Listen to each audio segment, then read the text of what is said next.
Contraband. Done. Okay. 3, 2, Wait. 1. Sorry, I had an itch. 3, 2, 1, go!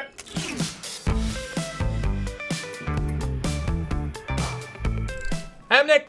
I'm Steph. And I'm Miles. And this is Chris, the screenplay fish, aka today, Professor Whiskers, named by Camtraband. I don't know when he got time to get a PhD, He's cute. but he did it. He's got whiskers, so you know he's cute. It's a cat name. Is that the joke? I think cats eat fish. Oh, Alright. she doesn't like it, Camtraband. I'm sorry you've disappointed Steph, and I'm sure your life's over now. But we're not here to name fish today. We're talking... We saw Ready Player One last night, friends. So the plot is the guy that developed this this VR world has died and sets up a competition to inherit everything. And in order to win that competition, you need to know everything about what he loved and what was important to him in his life.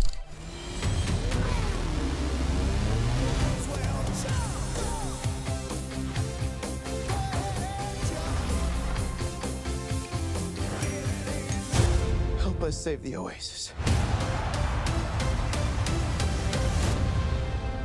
So now that it's fresh, how did we feel about the film? Like top level, just like gut reaction.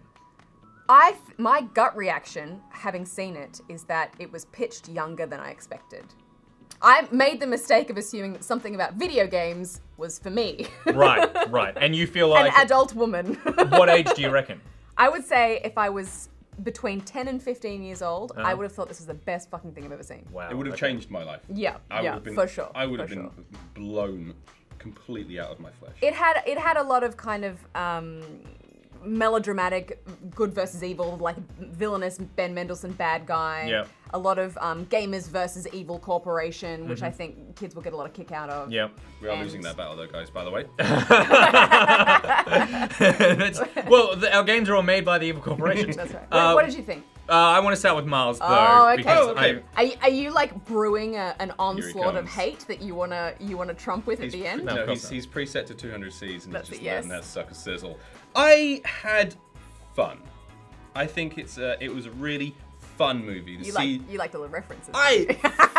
Yeah. Loved all of the references. Holy shit! Because I feel like out of the three of us, you're the one that gets that stuff. Yeah. You recognized all the ships. Like you get a lot of that stuff. I don't care about a lot of that, but you were like, that ship's from this show. Just That's give a me one Japanese anime that I watched 10 years ago. Give me one moment. So the scene was there's like a 4.5 second long I feel like scene of a I should- hangar. There are no spoilers. No spoilers. I promise. But people want to spot the stuff for themselves. I feel like you should. No, but I'm just saying, like, just look in. Okay, here's what I enjoyed about the film. I had more fun finding all the Easter eggs in that film than I did actually watching it and enjoying the story. Yeah, okay. That was the game And there's for me. something to that, I suppose. I you know. should have had a piece of paper and a pen. I was like, oh, got that one, got that one. Yeah. I fucking hated this film. I think it's a travesty. I think it's atrocious.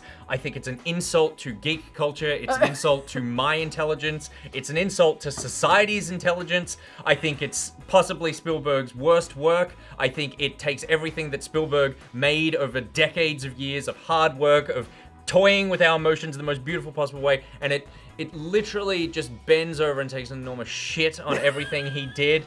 I think that Ready Player One, as a work of art, and I'm using that term in the loosest possible sense, is merely a checklist, a cynical look at everything that we love that celebrates none of it and instead uses it in its own corporate fascist ways to take money from us, never acknowledging what makes those things good in the first place. But the CG was kind of interesting. It was alright.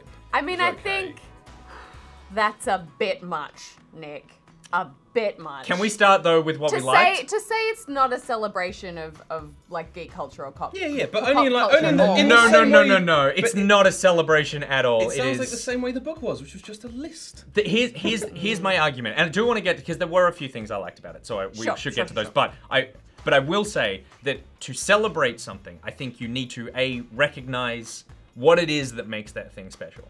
And then I think you also need to show the world why it's worthy of celebrating. So you need to know why it's special, and then you need to go share with other people why it's special. And this film with all of its references to everything, 80s, pop culture, video game, movies, TV shows, whatever, it just goes, this is a thing, and and you know what it is. And it never goes, this is why that thing is special. This is why video games are special. This is why that film is meaningful. This is why that song is great. It is purely going, here is a list of things, and in order for you to be a geek, in order for you to be like a cool nerd, you need to know all these things. What this is, the plot of the film and the book is, if you know enough of these just facts, then you are worthy of calling yourself the best geek. It is gatekeeping.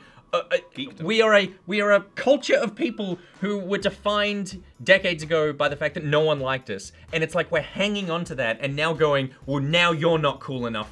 You're not cool enough to be part of our gang.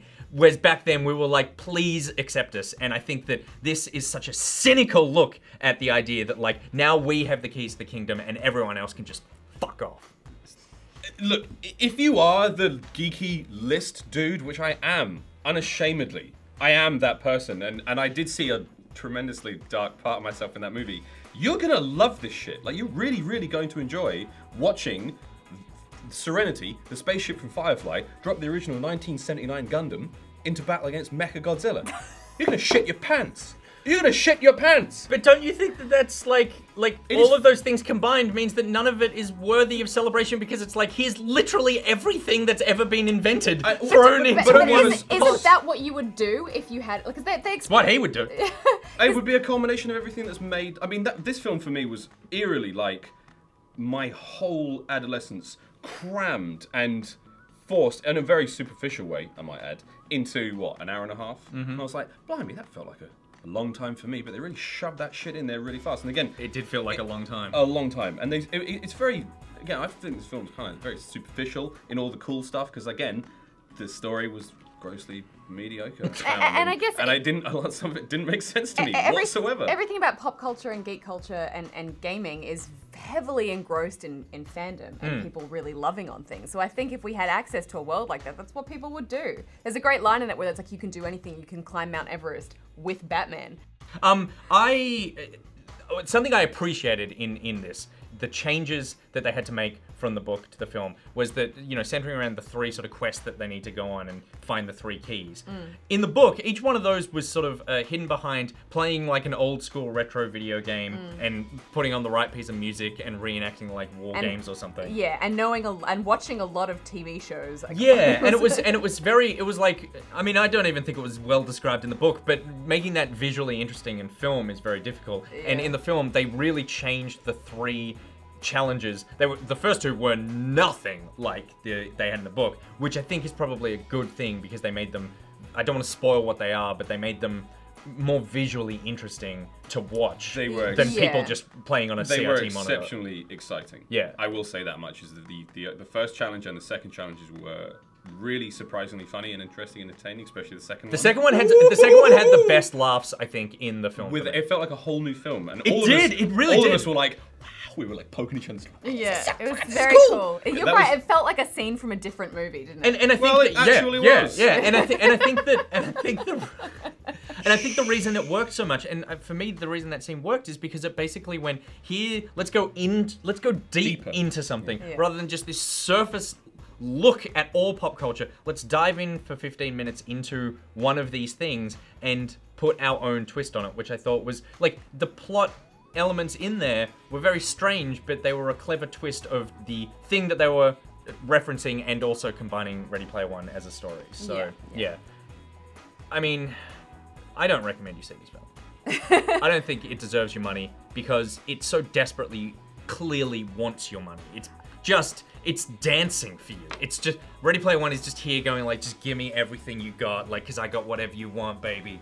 And it's like, oh, you like that shoulder? Huh? Don't give it shoulder. I think my thing is, because I was ready to hate this film, and then it started reviewing really well. And I was like, oh, well, I mean, I guess it is Spielberg. It's probably going to be awesome. So I went in there really excited. And then I think I was just disappointed, because I was like, you know what? I don't think this is a bad film. I think it's just not for me. And I expected it to be everything about what I should want. But I think it's just, it's pitched younger. I think you're right with the pitch younger. Yeah, I don't think we can rag on it too much for being a bad movie. I think it's just, you know, don't go in there with expectations that it's for you, because I think it's for children. Forget Steven Spielberg, forget anything unless you were born in the last 30 years. Just shut up, go and watch it. You'll see something you recognize from your childhood and you'll go, hey, that was cute. And then you'll leave the cinema and everything will be fine. Yeah, or maybe you could just go and watch the thing that it's referencing, which is actually good.